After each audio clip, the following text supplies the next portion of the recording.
Heaven can seem far away, but for one little boy, heaven is very real. Colton Burpo was just 3 years old when he got a sneak peek at what is to come. Take a look.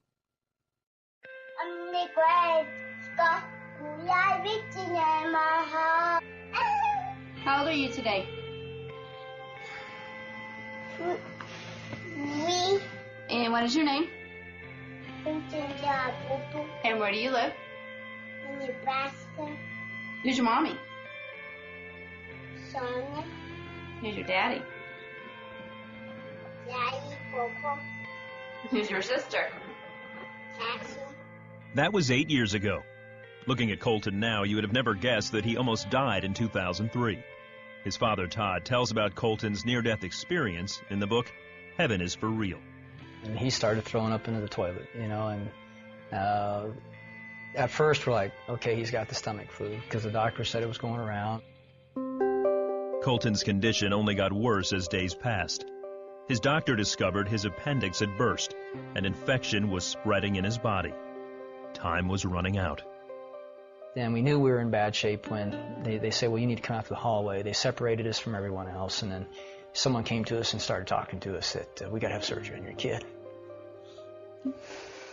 It was tough. Seeing your boy be lifeless when he was a very vibrant child. And it was at that moment that we were looking at each other. I remember my wife holding Colton in that hallway, just us. He's not even moving.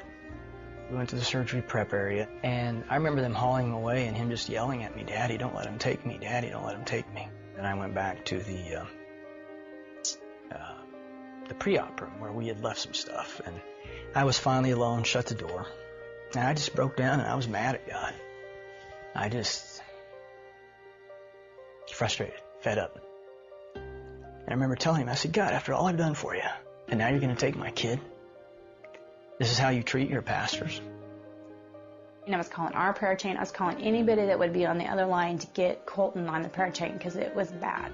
We were there in the waiting room for an hour and a half, maybe. Then I remember the nurse coming out. Is Colton's daddy out here? I'm like, yeah, well, Colton's in recovery and he's screaming for you. And I'm sitting there with him. And I remember my son in that room then looking up at me and goes, Dad, do you know I almost died? And my first thought was, maybe overheard the nurse say that, or maybe they thought he was under anesthesia, you know, and he wasn't. But it wasn't till 4 months after we got out of the hospital that we finally listened to our son. And that's where I got to see heaven. No, Jesus and some angels came and flew me up to heaven. And I said, so Colton, what did Jesus look like? I knew that the first person I saw was Jesus. He was wearing white robes with a purple sash, and he just came down nicely and gracefully. Well, Dad, Jesus has markers. Dad, Jesus has markers. I didn't know what he meant, so I finally asked the right question. Colton, where are Jesus' markers? And he drops his toys down, and he stands up, and he just points, Dad, they were right here. He takes his fingers, points to the palms, then he bends over and touches the tops of his feet and looks up to me. That's where Jesus' markers were, Dad. When I was in the throne room of God to start with, so I got to see what that looked like. I was upset because I didn't know what was happening. What God did is he used people or things that I liked to calm me down. From there on, I felt better. And one day we're traveling together, and he looks up at me and, Dad, you used to have a grandpa named Pop, didn't you? I'm like, yeah, he's really nice. Really? Yeah, you used to play with him as a kid and work with him on the farm and shoot stuff with him. And I'm like, yeah, how do you know that? Well, he told me. A figure came up, and he was Pop. He asked me, are you Todd's son? I said yes. He said that he was his grandpa, so that's where I met him. Yeah, Pop, I was very close to him. And he was my most significant male role model when I was a kid growing up. But he was killed in a car wreck before I turned 7. I was busy paying bills again, because that's my job. And he came up and told me he had 2 sisters. Well, he had to say it several times before he finally got my attention. And finally, I put myself down and looked at him and says, "What do you mean you have 2 sisters?" "No, I have 2 sisters. You had a baby die in your tummy." And I just looked at him like, "Well, how do you know you have 2 sisters?" "Well, she told me." And then he proceeded to describe her. She looked like Cassie, but she had brown hair.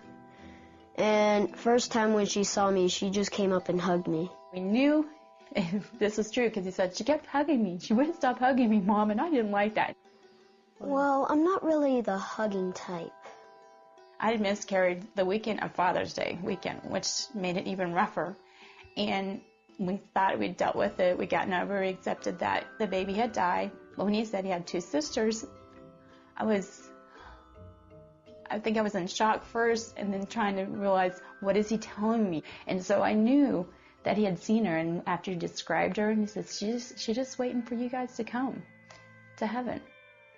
You know, as we talked about heaven, and he was telling me all these wonderful details, I just felt like I had to ask him, did he want to come back? I knew that I was leaving heaven because Jesus came to me and said, "Colton, you need to go back." Even though I didn't want to go back, he said that he was answering my dad's prayer. I remember that prayer. That irreverent, that disrespectful, screaming at God prayer. I was like, he's answering that prayer? Today, Colton is a healthy 11-year-old and shares his heavenly journey with boldness. I learned that heaven is for real, and you're going to like it.